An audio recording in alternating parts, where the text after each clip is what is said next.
Hi, I'm Laura, and welcome to the Tarot Genie, where you receive intuitive answers from the tarot to your burning questions about life issues and more. Today, the question for this upcoming week, outlook for the week, is how can you turn any current pain you may have into power? How to turn your pain into power.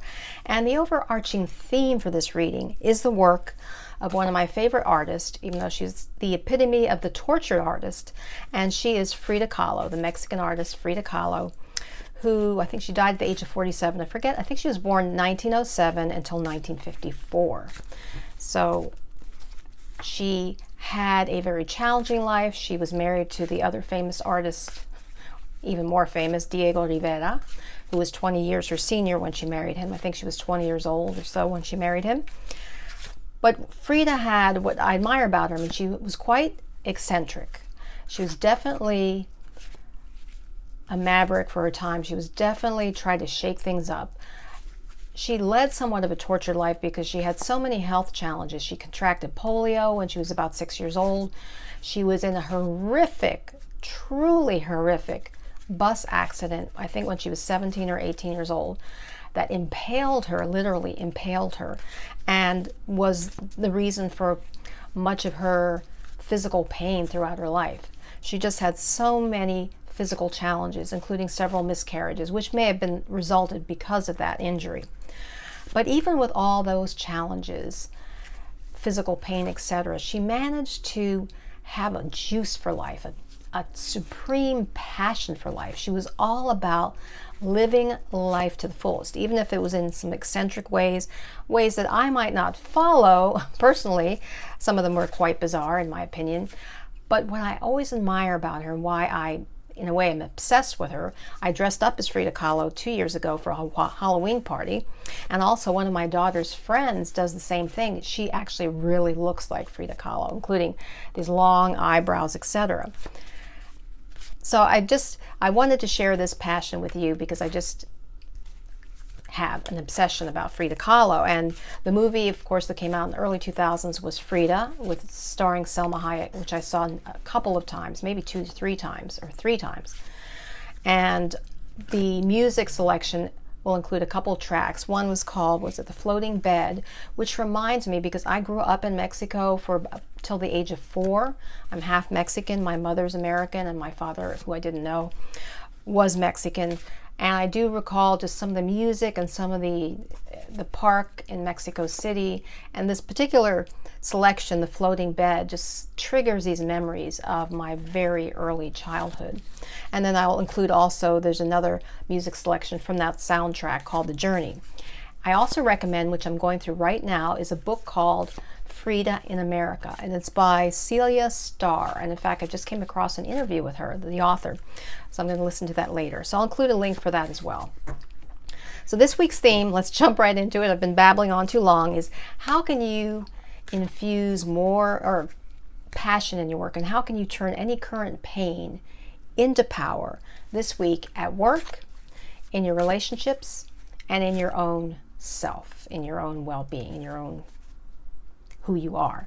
So work, relationships, and yourself.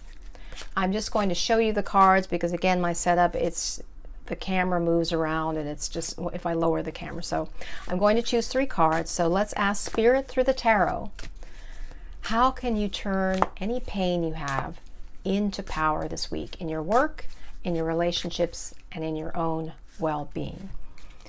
And I'm choosing 3 cards, and I will put those aside. So in your work, how can you turn pain into power? Well, talking about pain, the 5 of Cups. Now, cups, of course, are associated with feelings, sentiments, emotions.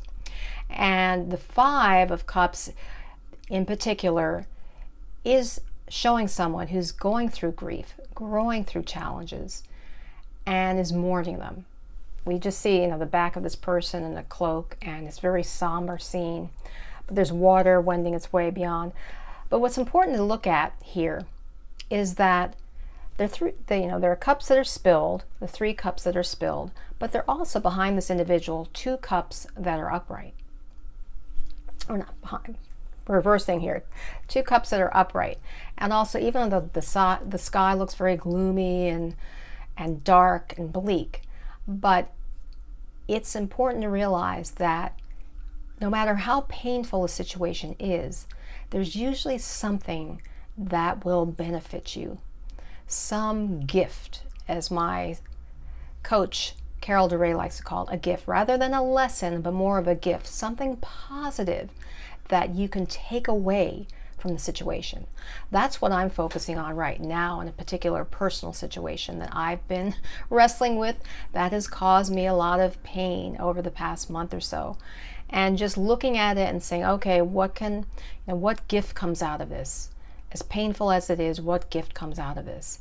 And that is what, if we're emulating Frida Kahlo, she experienced a lot of pain. She experienced a lot of physical pain, marital pain. Her husband cheated on her. I mean, they both ended up cheating on each other, but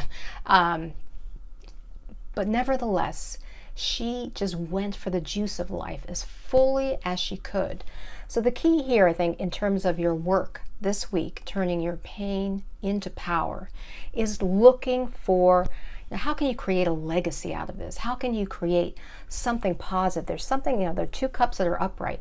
So there is an area that you can transform that is still there, a blessing. There's a blessing there in this situation. So look for the blessing. Look for the upright cups. Look for the area in which you can feel positive. There's something there for you. So think about that. Meditate on that, because that's definitely what Frida Kahlo did in her life. She had so much pain, but she really did, even though it's as difficult as it was at times, she was still able to look for the blessings in life and look for the joys of life. Now, in terms of your relationships, this is interesting. The Page of Pentacles reversed.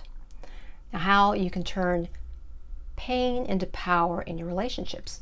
Well, when the Page of Pentacles is upright, it suggests a situation, a scenario in which an individual is really focused on a particular, maybe a financial endeavor, a project, etc.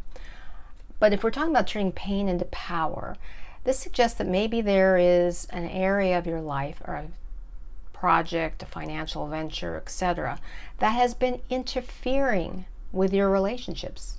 Are you spending too much time working, spending too many hours? Are you neglecting the relationships?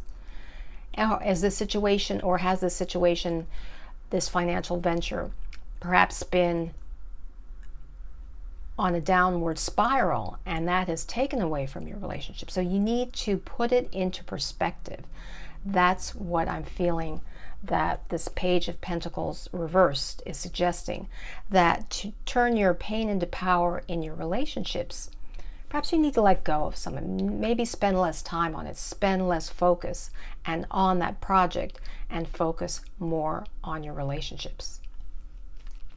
Turn that focus at this time, because we're talking about this week, into more of a focus on your relationships, to turn that pain into power. If there's something that's been, maybe something has failed or not been in the place you want it to be, turn away from that for the moment and focus channel that energy into your relationships.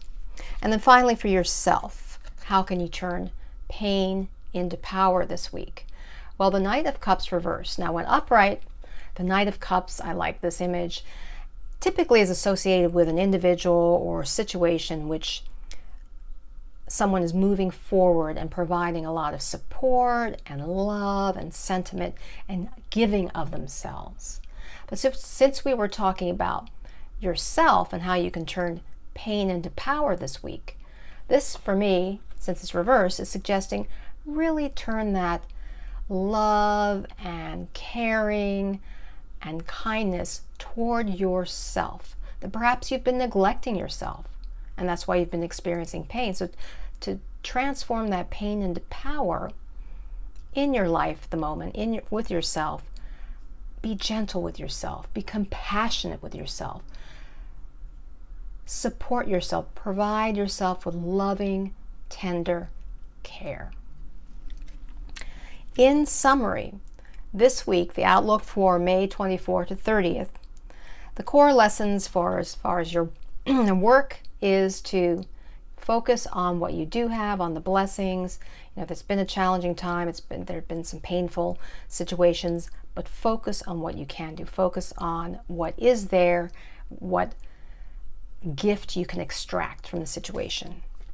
And in your relationships, perhaps channel more of your energy away from, into the relationships, your family and friends, and away from a particular project at the time that hasn't been going anywhere, or that's not as successful as you would like, and you've been too bummed out by it. And then finally, to transform any pain into power about yourself, be gentle with yourself, be loving toward yourself, give yourself a lot of love and compassion and caring and nurturing this week. I hope this reading has been helpful for you. If you've not already subscribed, please hit the subscribe button. And remember, until next time, illumine your mind, inspire your life with tarot.